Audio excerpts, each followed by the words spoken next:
Hi everyone, here's what's bothering me today.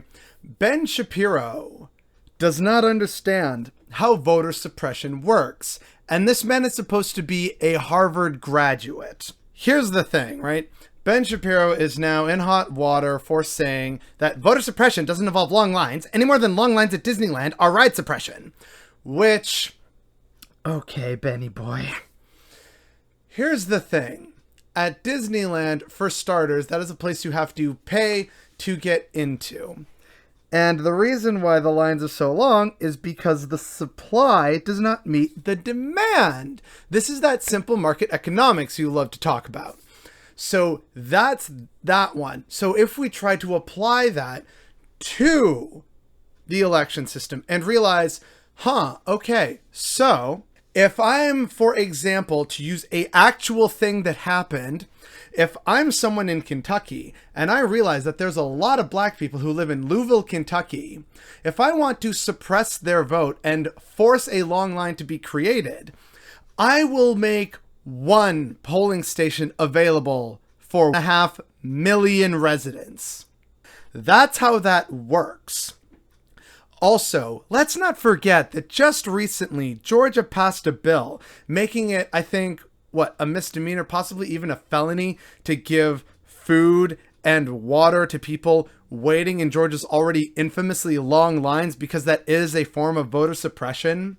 The way voter suppression works is you try and implement obstacles for people voting. If you want to make it so that you don't want black people to vote, or Native Americans to vote, or Latinos to vote, this is how you do it. You make it so that there's a lot of voter ID requirements. You make it so that polling places are far away, meaning that they need time off and they need to travel either by car or by public transit a very long way. And then to make that more difficult, you decide that, if we see that people are carpooling people to voting places, that's illegal. And making it so that you need various forms of ID that poorer people are not going to have. And the few forms of ID that they do have, you decide to invalidate. That is a form of voter suppression. And all these examples that I listed are things that have actually happened within the past few years. This is not a new thing. And yet Ben Shapiro, once again, in his right-wing grift, refuses to understand the very basic reality and choosing to construct a silly non sequitur of an argument.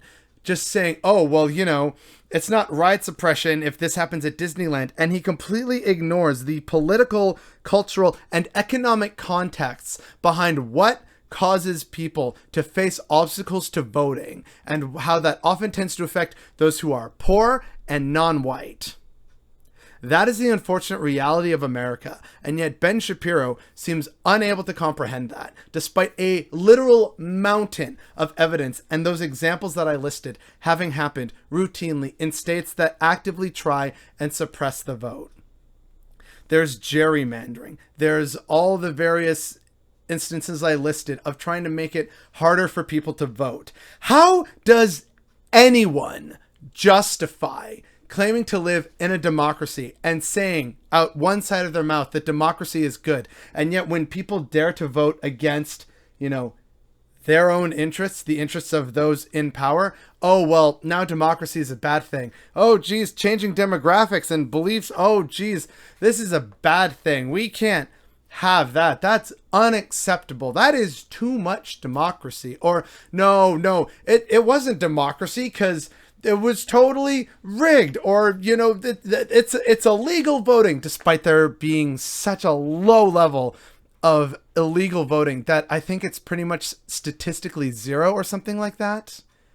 The people who don't want increased voter accessibility and making it easier to register to vote, these are the people who are against democracy.